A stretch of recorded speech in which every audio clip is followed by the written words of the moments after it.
Welcome. This is Radio Pras.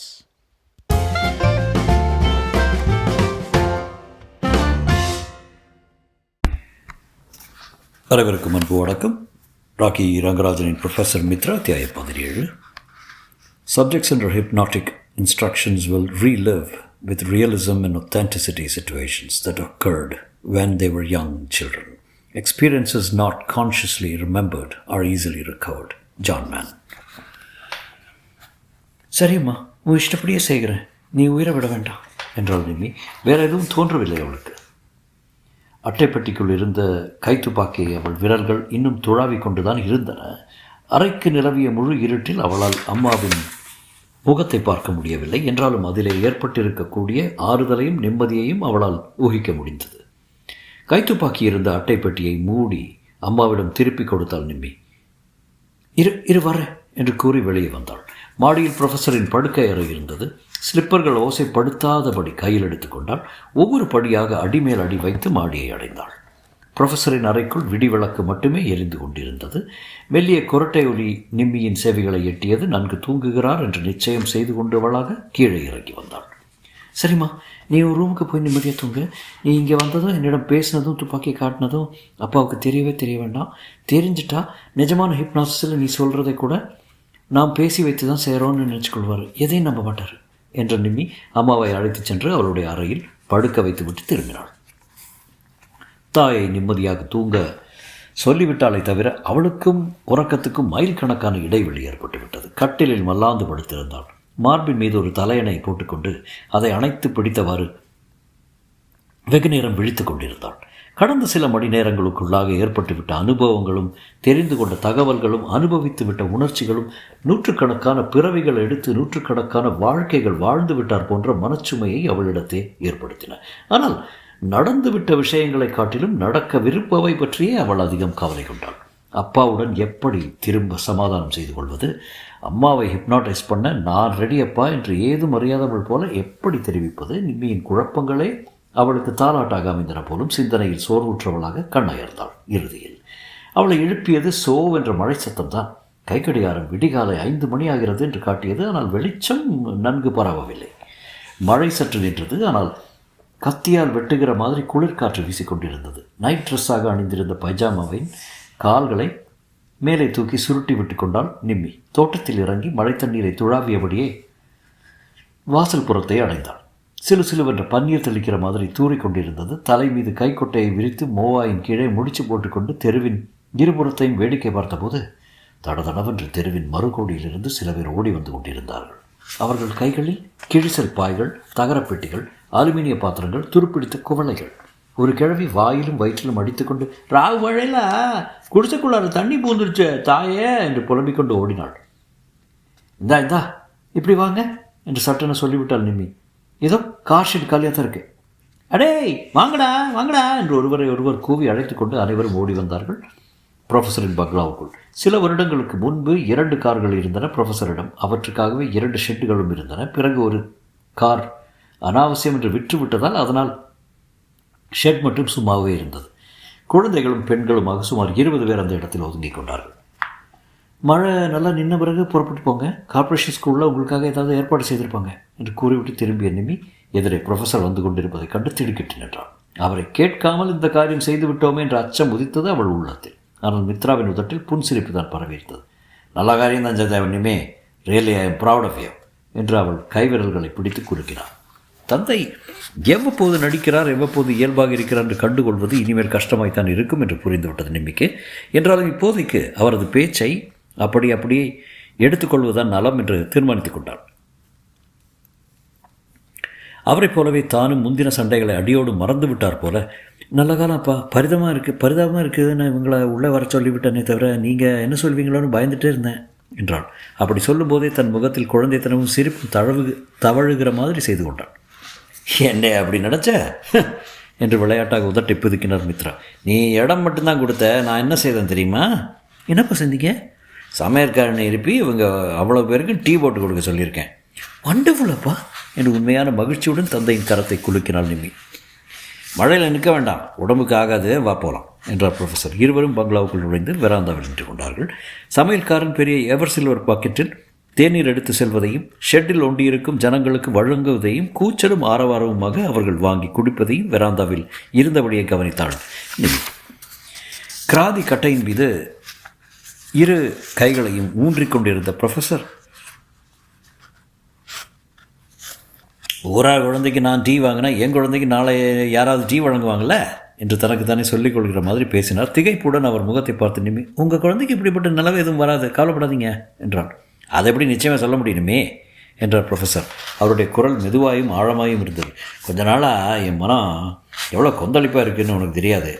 எந்த துறையினால் நான் இவ்வளவு தூரம் முன்னுக்கு வந்தேனோ அந்த துறைக்கு நான் எதுவுமே திருப்பி செய்யவில்லைன்னு உறுத்தி கொண்டிருந்தது. ஒரு வாரம் முன்பு ஒரு எண்ணம் தோண்டியது. என்னப்பா சொன்னால் நீ அதிர்ச்சி அடிவ, என்னை இப்படி நிர்கதியாக நிறுத்தலாமாப்பான்னு சண்டைக்கு பருவ. புதிர் மேலே புதிராக போடுறீங்க. நான் வாழ்க்கையே புதிர் தானே. வெறுப்புடன் சிரித்தார் ப்ரொஃபஸர். என் மனத்துக்கு நிம்மதி ஏற்படுவதற்காக ஒரு காரியம் செய்வதாக இருக்கிறேன். என் சொத்தில் ஒரு பாதியை இந்திய மேஜிக் சங்கத்துக்கும் இன்னொரு பாதியை ஹிப்னாட்டிஸ் அசோசியேஷனுக்கும் எழுதி வைக்கலான்னு. அப்பா என்று கூவினாள் நிமி. அதனால தான் சொன்னேன், அதோ அந்த ஏழை ஜனங்களை போலவே நாளைக்கு என் பெண்ணுக்கும் ஒரு நிலைமை ஏற்பட்டா இப்போது நாம் உதவுற மாதிரி நாளைக்கு வேறு யாராவது உதவுவாங்கல்ல. ப்ரொஃபஸர் மித்ரா தலையை குனிந்து கொண்டு நிம்மியின் முகத்தை பார்க்காமல் பேசினார். பார்த்திருந்தால் ஒரே வினாடிக்குள் நிம்மியின் உள்ளத்தில் ஏற்பட்டிருந்த நிம்மதி அவள் முகத்திலும் பிரதிபலித்திருப்பதை கண்டிருப்பார். உன்னை அனாதை பிச்சைக்காரியாக தெருவில் விரட்டப் போகிறேன் என்று மிரட்டாமல் மிரட்டுகிறார் அப்பா என்று நிம்மி ஊகித்து விட்டால். இருவர் விளையாடக்கூடிய விளையாட்டு அது என்று அவளுக்கு தெரிந்துவிட்டது. அம்மாவை ரிக்ரஷனுக்கு ஆளாக்குவதற்கு நான் இணங்கிவிட்டேன் என்று எப்படி திடுதிப்பென்று ப்ரொஃபஸரிடம் சொல்வதென தெரியாமல் தான் தவித்து கொண்டிருந்தாள் அவள். தந்தையின் மறைமுகமான மிரட்டல் அவளுக்கு கை கொடுத்து விட்டது. தானும் மறைமுகமாக பயப்படுகிற மாதிரி அவரிடம் காட்டிக்கொள்ள வேண்டியதானே. அந்த எண்ணம் அவள் உள்ளத்தில் உற்சாகத்தை எழுப்பி வதனத்தில் பிரதிபலிக்க வைத்தது. சிரமத்துடன் அவற்றை மறைத்து கொண்டாள். உங்கள் வேதனை உணராமல் நீ என்னென்னவோ எதிர்த்து பேசிட்டேன்ப்பா, என்ன மன்னிங்க என்றாள். அம்மா ராத்திரி வந்து உன்னிடம் ஏதாவது சொன்னாளா நிமே என்று கேட்டார் ப்ரொஃபஸர். அம்மாவா? இல்லையே, ஏன், எதை பற்றி? அடுக்கடுக்கான எதிர்கேள்விகளை வீசி தன் பொய்யை சாமர்த்தியமாக மறைத்து கொண்டாள் நிமி. நம்மள சும்மா தான் கேட்டேன் என்றார் மித்ரா. நான் உங்களோட நடந்து கொண்ட முறை தவறுன்னு என் மனசாட்சி சொல்லிடுச்சுப்பா என்றாள் நிமி. நீங்கள் தான் எனக்கு எல்லாம் கற்றுக் கொடுத்தீங்க, நீங்கள் தான் என் குரு. நீங்கள் கழித்த கோட்டை தாண்டாமல் இருந்தால் தான் எனக்கு எல்லா வித்தைகளும் கை வந்தன. அப்படி இருக்க அம்மாவோட ரிக்ரெஷன் சோதனை செய்யணும்னு நீங்கள் சொன்னால் நான் வேறொரு ஆளிடம் செய்கிறேன்னு எதிர்த்து பேசியது எவ்வளோ அதிக பிரசங்கித்தனோ. என்னை பற்றி எனக்கே வெக்கமாக இருக்குப்பா. ஓரக்கண்டார் ப்ரொஃபஸரை அளவெடுத்து கொண்டே நிமி பேசினாள். இனிமே அப்படியானால் அம்மாவிடம் இப்போதே போகலாமா என்று ப்ரொஃபஸர் மகிழ்ச்சியுடன் கூவார் என்று அவள் எதிர்பார்த்திருந்தால் ஏமாற்றம் தான் மிச்சமாயிருக்கும். வாழசை பற்றி இப்போ தானே பேச்சு என்று அக்கறை இல்லாதவர் போல வீட்டுக்கு திரும்ப முயன்றார் ப்ரொஃபஸர்.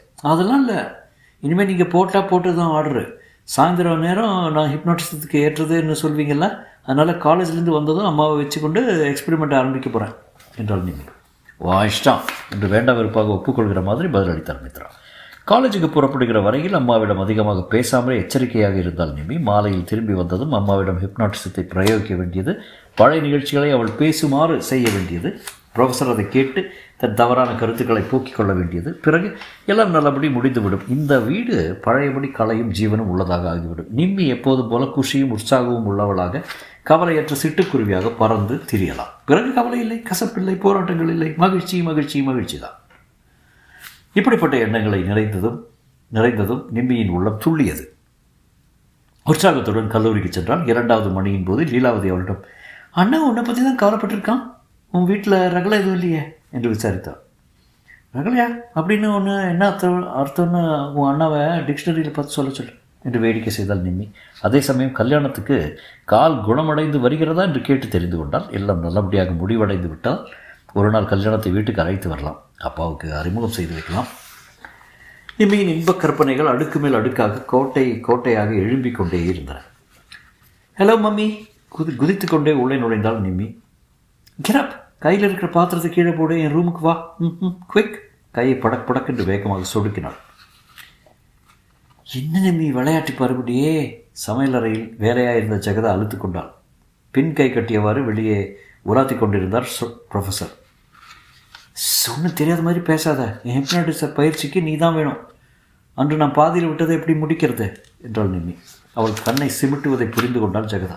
சே என்று கையில் இருந்த பாத்திரத்தை நங் என்று அலமாரியில் வைத்தாள். உடனே, நீ சொல்லி குத்தமில்லை, உன் அப்பா என்று ஆரம்பித்தவள் அப்போதுதான் ப்ரொஃபஸரை கவனித்தவள். போல பாதியில் நிறுத்தி கொண்டு சரி வா என்றாள் சலிப்புடன். அன்றொரு நாள் பரிசோதனை நடைபெற்ற அதே இடத்துக்கு இருவரும் திரும்பினார்கள். அதே கட்டில் உட்கார்ந்து கொண்டார் ஜெகதா. ஆரம்பிக்கலாம் என்று சைகை காட்டினார் ப்ரொஃபஸர். தாயை நெருங்கினால் நிம்மி. ஜெகதாவின் உச்சந்தலை முதல் உள்ளங்கால் வரை தொட்டும் தொடாமலும் ஓடினா அவளது கைவிரல்கள். நீ இப்போது உன் வசம் இழந்து என் வசமாகிற. நான் என்னவெல்லாம் சொல்கிறேனோ அதன்படியெல்லாம் நீ செய்வாய். அம்மாவின் புருவங்களுக்கு நடுமத்தியில் நாசி மேற்பக்கத்து குழியில் தன் பார்வையை பதித்தவாறு பேசினாள்.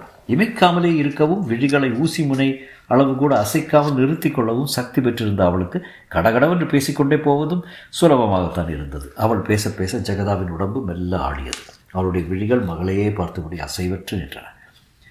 இப்போது உன் வயசை குறைச்சி உன்னுடைய இளமை பிராயத்துக்கு அழைச்சி போக போகிறேன். இப்போது உனக்கு வயது 25. 25 புரிகிறதா? உனக்கு வயது 25 தான் ஆகிறது. நீ இப்போது எங்கே இருக்கிற சொல்லு. ஜெகதா தன் கண்களை சுழற்றினாள். எதனாலும் மிரண்டவள் கூட. நிம்மி எனக்கு ஒன்றும் புரியல என்று தடமாறினாள். நிம்மி சிரித்தபடி உன் வயது 25. இப்போது 25. இப்போது 25. நீ காலத்தில் பின்னோக்கி செல்கிற.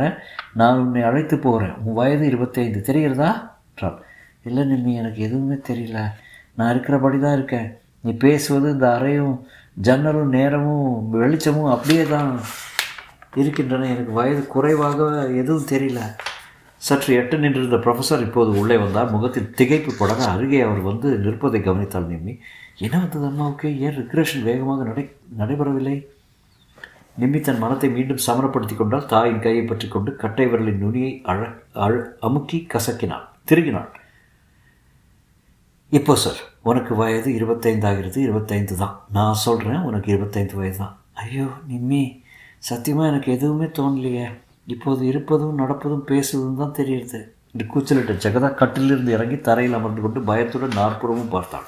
நிம்மிக்கு வெகு நெருக்கமாக குனிந்தார் ப்ரொஃபஸர். அவருடைய உஷ்ணமான மூச்சுக்காற்று தன் கழுத்தை தீப்பது போல உணர்ந்தாள் நிம்மி. அம்மா. நிம்மிக்கு நாக்கு உலர்ந்தது. இதயம் படபடுத்தது. தந்தைக்கு தெரியாமல் அம்மா மட்டுமே கண்டுகொள்ளும் விதத்தில் பல்லை கடித்து விழிகளை உருட்டினாள். கவனி, இப்போது உன் வயது குறையப்போகுது. நிச்சயம் நீ என் பின்னாலே வர்ற பார். வருடங்கள் திரும்பி வருகின்றன. உனக்கு வயது குறைகிறது குறைகிறது குறைகிறது. 1 2 3. அம்மாவின் 2 பொட்டிலும் பெருவிரலை அழுத்தி கொண்டு சுட்டு விரலால் புருவங்களுக்கு மேலிருந்து கீழாக தேய்த்தாள். நிம்மி உன் மீது ஆணையை சொல்கிறேன். என்னிடம் எந்தவித மாறுதலும் ஏற்படல. எனக்கு நல்லா நினைவிருக்குது. நான் உன் மனோவசியத்துக்கு ஆட்பட முடியல நிம்மி. திடீரென்று அறைக்கு வெளியே ஒரு சிரிப்பு கேட்டது. அன்று கேட்ட அதே சிரிப்பு. ப்ரொஃபஸர் மித்ரா வெளியே பாய்ந்தார். அறையை தாண்டி சென்று கொண்டிருந்தார் நீலகண்டன். சிரித்தது அவர்தான் என்று தெரிந்தது. நீலகண்டா இல்லை, எதுக்காக சிரிச்சா? ப்ரொஃபஸரின் உலுக்கும் பிடியிலிருந்து தன்னை விடுவித்துக் கொண்டார் நீலகண்டன். பங்களாவின் பின்புறம் இருக்கும் தனது அறையை நோக்கி சென்றார். சிரிப்பை நிறுத்தாமல். மித்ராவும் விடவில்லை. பின்னாலேயே சென்று மீண்டும் நீலகண்டனை அழுத்தி பிடித்தார் தோளில். அவருடைய போதையை தெளிவிப்பதற்காக பளிரென்று 2 கன்னங்களில் மாறி மாறி அறைந்தார். சொல்லு நீலகண்டா, எதுக்கு சிரிச்சா? சொல்லாவிட்டால் இங்கே ஒரு கொலை விடும், சொல்லு என்று கத்தினார் பேய்த்தனமாக. ஒரு வினாடி நீலகண்டன் சிரிப்பு நின்றது. நிம்மியை கொண்டு ஜெகதாவை ரிக்ரெஷன் செய்ய பார்க்குற, அப்படித்தானே? ஆமாம், அது நடக்காது. நிம்மி பழைய நிம்மி இல்லை. ரிக்ரெஷன் செய்யும் அளவுக்கு மனோவசிய சக்தி பெற வேண்டும்னா ஹிப்னாட்டிஸ்டின் மனங்கலங்கமற்ற தூய்மையுடன் இருக்க வேண்டும் என்று உனக்கு சொல்லியிருக்கிறேன்ல. சரி சொல்லியிருக்கிறேன், அதனால என்ன? நிம்மி அந்த பரிசுத்த உள்ளத்தை எழுந்துட்டா. அடே முட்டாளு, உனக்கு 1000 கண்களும் 1000 காதுகளும் இருப்பதாக பீத்திக் கொள்கிறாய் தவிர உன் சொந்த மகளின் மனசில் ஏற்பட்டு விட்ட மாறுதல் உனக்கு தெரியவில்லையா? முட்டாள் முட்டாள். நிம்மிக்கு என்ன தெரிந்திருக்கிறத? காதல் வசப்பட்டிருக்கிறாள் உன் மகள். அந்த உள்ளம் இனி அந்த காதலனுக்குத்தான் சொந்தம். சுதந்திரமான சுயேட்சையமான எதையும் சாதிக்க நிம்மியின் மனத்தினால் முடியாத அம்மடையா. அது தெரியாமல் கல்லிலிருந்து நார் உரிக்க பார்க்குறியேன்னு நினச்சேன். சிரிப்பு வராமல் வேற என்ன வரும் சொல்லு? நீலகண்டன் சிரிக்கத் தொடங்கினார் முன்போலவே. தொடரும்.